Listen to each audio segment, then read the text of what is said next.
থেকেই শুরু হচ্ছে বিশ্ববঙ্গ বাণিজ্য সম্মেলন। নিউ টাউনে বিশ্ব বাংলা যে কনভেনশন সেন্টার, সেখানে দুদিন ধরে এই সম্মেলন চলবে। আর এরই পাশাপাশি বিভিন্ন যে ক্ষেত্র, সেই ক্ষেত্র নিয়ে আলোচনা হওয়ারও কথা রয়েছে EM বাইপাসের ধারে মিলন মেলা প্রাঙ্গণে। এবং শিল্প সম্মেলনে 40টি দেশের 200 জন প্রতিনিধি তারা থাকছেন। আর এরই পাশাপাশি বিশিষ্ট শিল্পপতিরা তারা ইতিমধ্যেই উপস্থিত হয়েছেন। মুকেশ আম্বানি, সজ্জন জিন্দালরা রয়েছেন, দেশের প্রথম সারির শিল্পপতিরা। বিদেশি শিল্পমহলের প্রতিনিধিরা থাকছেন এবং পশ্চিমবঙ্গে যে শিল্প বান্ধব পরিবেশ সেটাই তুলে ধরতে চাইছে রাজ্য। লগ্নিকারীরা আসবেন, এই আশা রাজ্যের রয়েছে, রাজ্য সরকারের রয়েছে। বিনিয়োগ টানার বিষয়ে আত্মবিশ্বাসী মুখ্যমন্ত্রীও। আমরা কথা বলবো, আমাদের সঙ্গে সরাসরি রয়েছেন আমাদের প্রতিনিধি কমলাক্ষ ভট্টাচার্য রয়েছেন আমাদের সঙ্গে। কমলাক্ষ, মুখ্যমন্ত্রী মমতা বন্দ্যোপাধ্যায় প্রায় 2 ঘন্টা আগে আমরা যেমনটা দেখলাম তিনি কনভেনশন সেন্টারে চলে এসেছেন, এখন তিনি সেখানেই রয়েছেন। 2টো নাগাদ শুরু হয়ে যাওয়ার কথা, এই মুহূর্তে কি তৎপরতা, কি লক্ষ্য করছো?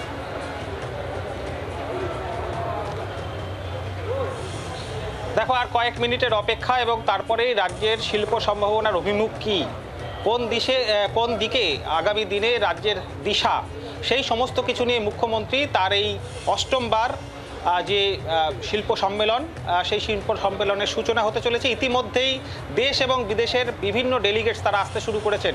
কিছুক্ষণ পরে এই রাজ্যে বিনিয়োগের ক্ষেত্রে কোনো দিশা দেখাতে পারেন কিনা মুকেশ আম্বানি, সেদিকেও কিন্তু আমাদের নজর থাকবে। আমি তোমাকে এই মুহূর্তে এই বিশ্ব বাংলা কনভেনশন সেন্টারের ঠিক সামনের ছবিটা দেখাচ্ছি, যেখানে পরের পর গাড়িতে তাবর যারা শিল্পপতি, শিল্পোদ্যোগী এবং উদ্যোগপতি তারা কিন্তু আসেন। এবং তার সঙ্গে সঙ্গে নিশ্চিদ্র নিরাপত্তার মোড়ক, মেন গেটের দিকে যদি আমরা ক্যামেরা ঘোরাই তাহলে দেখতে পাবো যে সম্পূর্ণভাবে নিশ্চিদ্র নিরাপত্তার মোড়ক। ঠিক 15 মিনিট আগেই আমরা দেখেছি মুকেশ আম্বানি এসছেন এবং তার সঙ্গে সঙ্গে দেশ বিদেশের বিভিন্ন দেশের রাষ্ট্রদূত থেকে শুরু করে তারা হাই কমিশনার তারাও কিন্তু ইতিমধ্যে এসছেন, শিল্পোদ্যোগীরা এসছেন, শিল্পপতিরা এসছেন।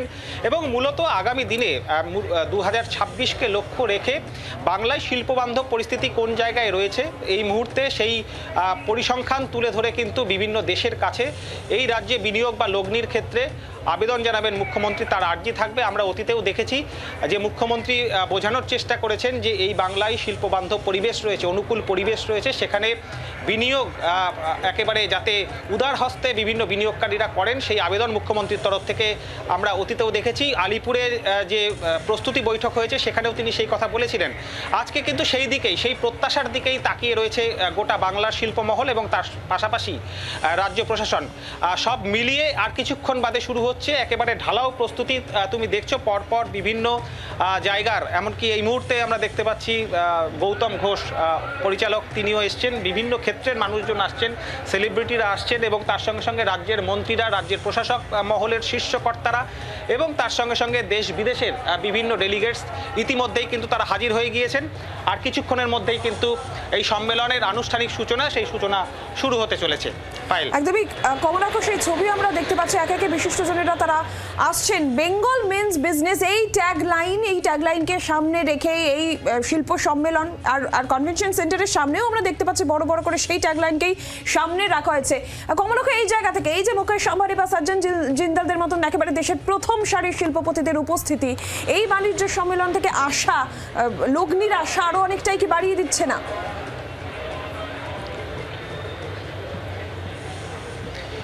অবশ্যই একদিকে রাজ্যের শিল্প সম্ভাবনার প্রস্তুতি গত কয়েক বছরে মুখ্যমন্ত্রী কতটা নিয়েছেন বা রাজ্য কতটা নিয়েছে, কতটা এগিয়েছে সেই তার স্বপ্নের যে প্রকল্পগুলি, সেই বিষয়ে আজকে মুখ্যমন্ত্রী তার তথ্য তুলে ধরবেন দেশ এবং বিদেশের শিল্পপতি, শিল্পোদ্যোগীদের কাছে বা বিনিয়োগকারীদের কাছে। অন্যদিকে বিভিন্ন জায়গা থেকে মৌ স্বাক্ষরিত হওয়ার কিন্তু একটা দিশা আজকে রয়েছে, মৌ স্বাক্ষরিত হওয়ার সম্ভাবনা রয়েছে, সেই প্রত্যাশা রয়েছে।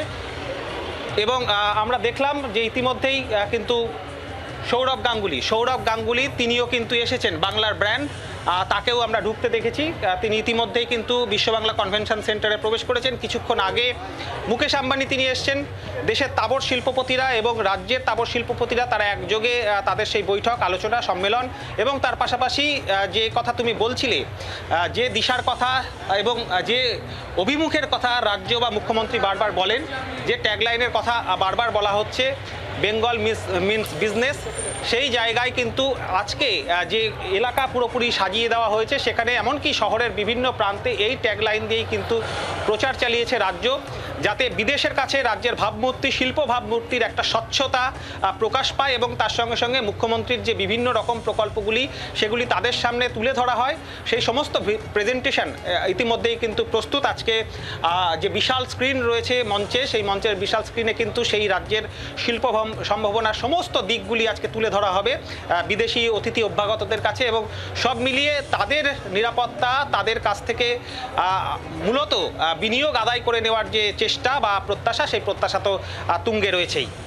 কমলাক্ষ, আমরা জানি যে গতবার বিশ্ববঙ্গ বাণিজ্য সম্মেলন হয়নি, এবছর ৮ম বিশ্ববঙ্গ বাণিজ্য সম্মেলন, এবং যেহেতু আগামী বছর বিধানসভা ভোট রয়েছে তাই সেই আঙ্গিকে অত্যন্ত গুরুত্বপূর্ণ। আর অবশ্যই রাজ্য সরকারের পাখির চোখ যে গত বারগুলো যে বিনিয়োগের প্রস্তাব রাজ্য সরকার এনেছে এই বিশ্ববঙ্গ বাণিজ্য সম্মেলনের মাধ্যমে, এবার সেই বিনিয়োগের প্রস্তাবটা ছাপিয়ে যাওয়া।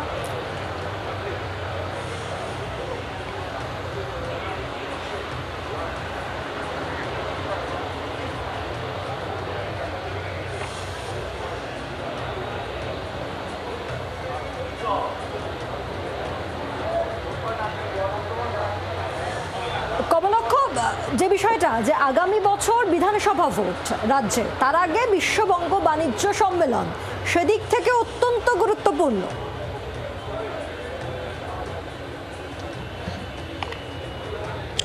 একেবারেই পায়েল, গুরুত্বপূর্ণ তো বটেই।